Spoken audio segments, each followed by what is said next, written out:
Hey, it's the Scotch Test Dummies. I'm Scott. Bart here. 1792, 12 years of age. Weird.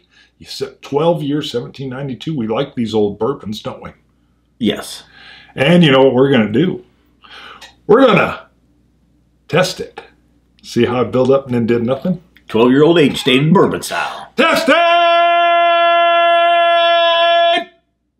Bourbon style. 12-year-old bourbon style. And weird.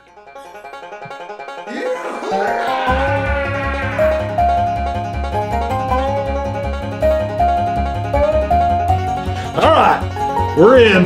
Did a little shaking it up. You saw the disclaimer. Still no taste buds and nose back here. Been over 5 months. Getting a little old. Trust Bart. Okay. Smells good. I think 12 to 15-year-old bourbon is really good. It is. Or can be. It is, as long as it's not over oaked for me. I honestly, I don't have high expectations for this though. Yeah. Well, I mean, was this one on a ship? No, it was not on a ship. This one hadn't been on a boat. I'm coming in with lower expectations just in case it doesn't meet them. Got it.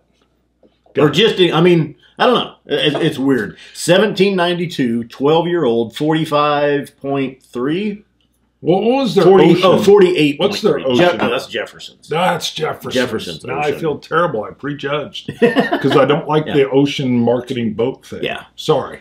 1792. Because I just looked at that bottle last night thinking I need to kill that one off because I've still got from probably 6 years ago Jefferson. You can't just put it to sleep. You got to kill it off. Got it. Sorry. You're right. Jefferson's Ocean was what I was Why thinking. do I have low expectations? Yeah. Is it just the year? year? It's just, no, I think, well, 1792 has done some good bottlings. Okay. Some of them just kind of, I mean, good but average bottlings. They've never hit my top tier bourbon feel. Yeah. And they're reasonably priced. Okay. Most 1792 bottlings are in the $30 to $40, $50 range, somewhere in there. So we'll talk, and this one's not far off. It was reasonably priced as well. Especially at 12 years. Yeah. So I like that. Just going off of that alone, 12-year.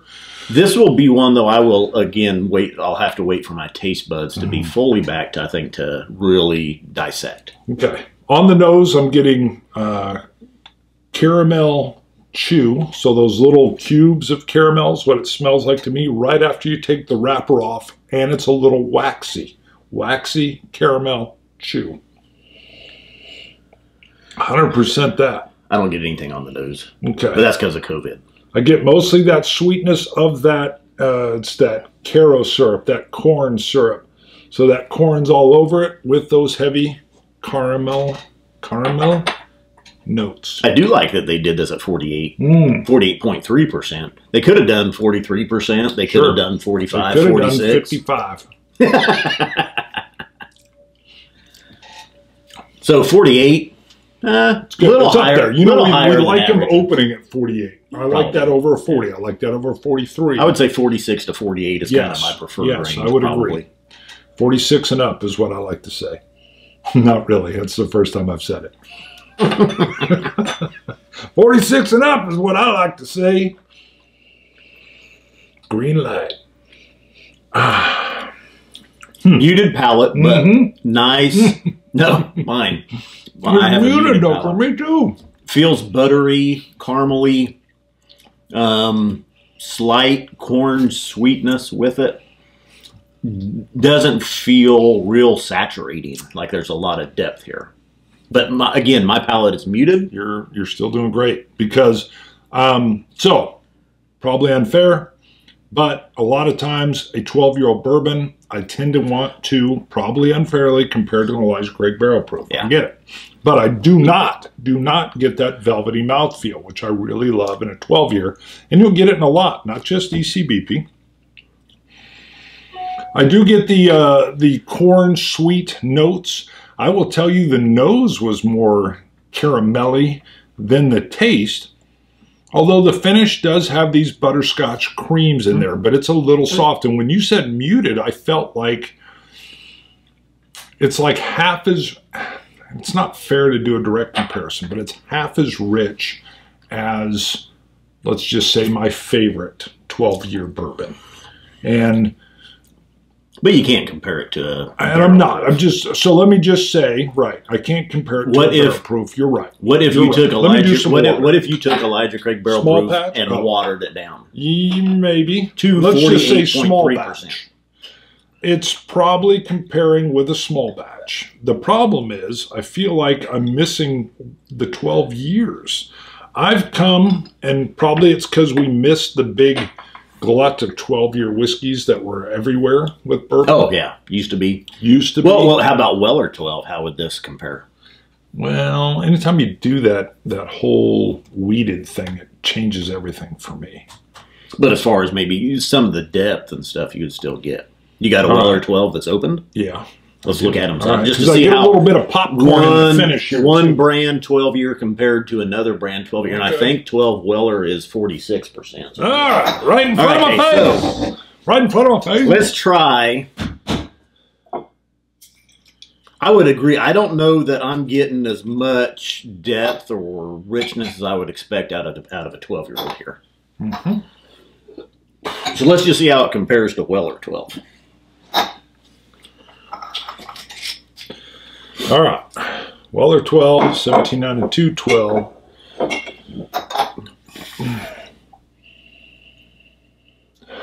Nose, no different for me. I'm not getting anything still. And Weller 12 is 46%. Do you know the mash bill on this? 45%. I don't, but they do a separate weeded bourbon. Okay. And this one's not labeled, so I would imagine there's some rye here. Okay. Vanilla, cocoa, full body. Let me go into the Weller 12. Yeah, I'm going to just, let me cleanse.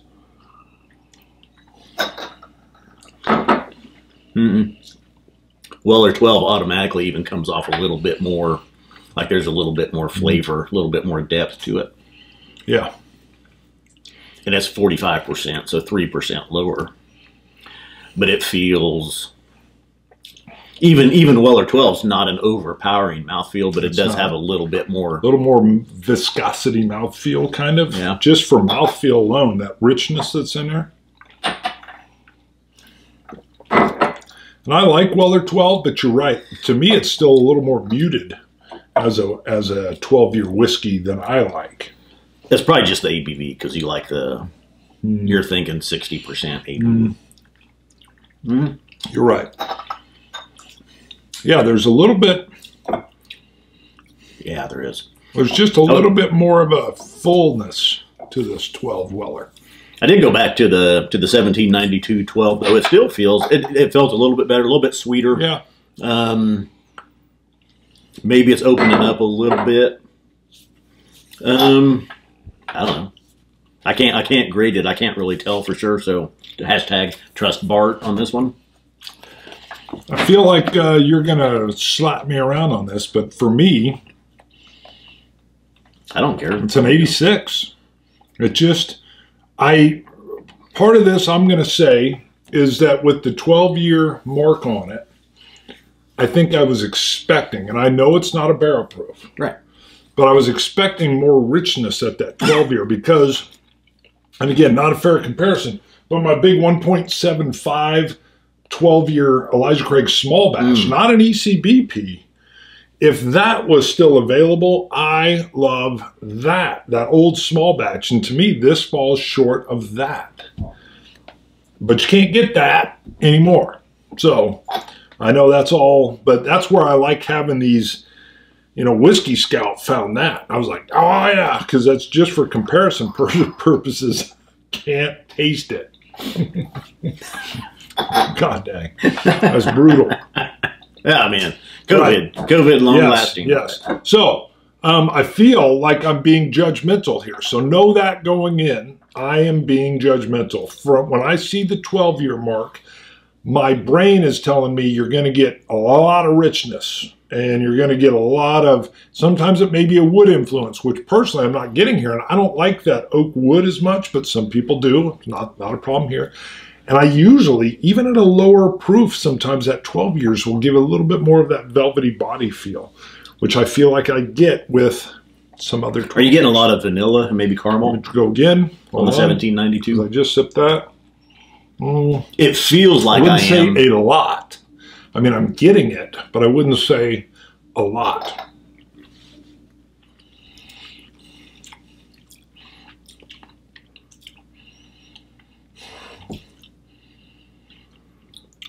So in the finish is where I pick up some caramel, maybe a touch of toffee,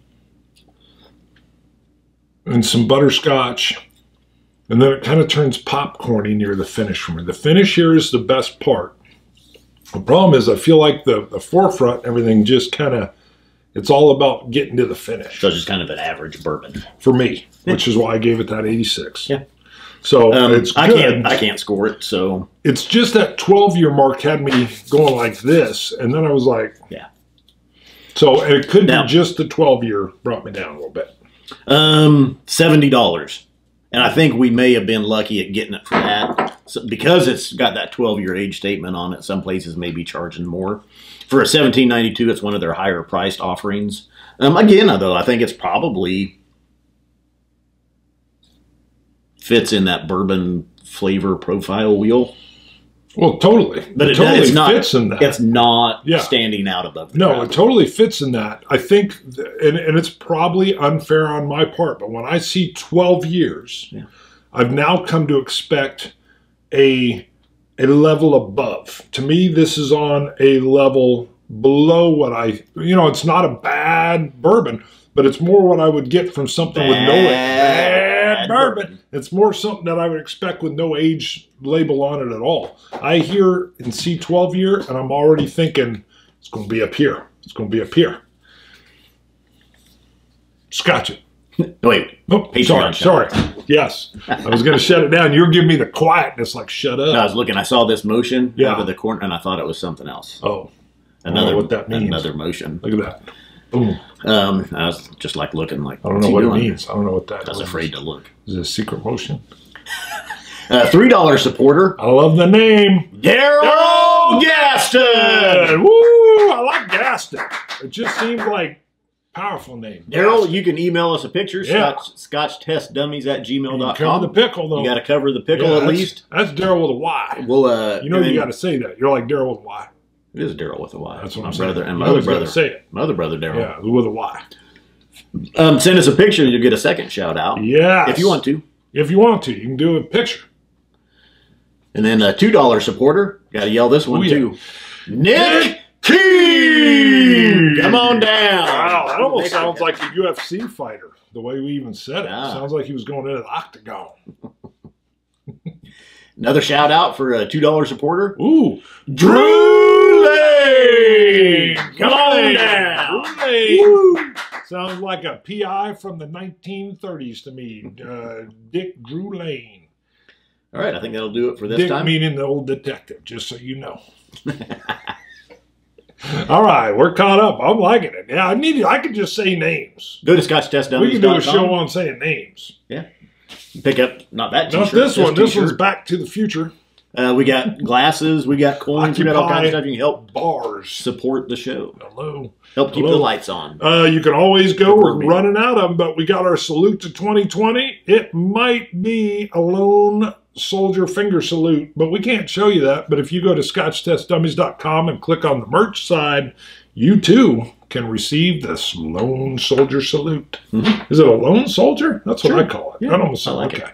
You like that? And he does it like Janis Joplin style, 1970s. Mine's all like... I learned the finger from Clyde the Orangutan. Yes, that's right. Yours is very 70s. Mine's 80s prep with the fingers kind of on the side is what I'm saying. Scotch It! Very metro. You, Scotch, God. Not that there's anything wrong with that. Cilantro. You're saying everything, dummies.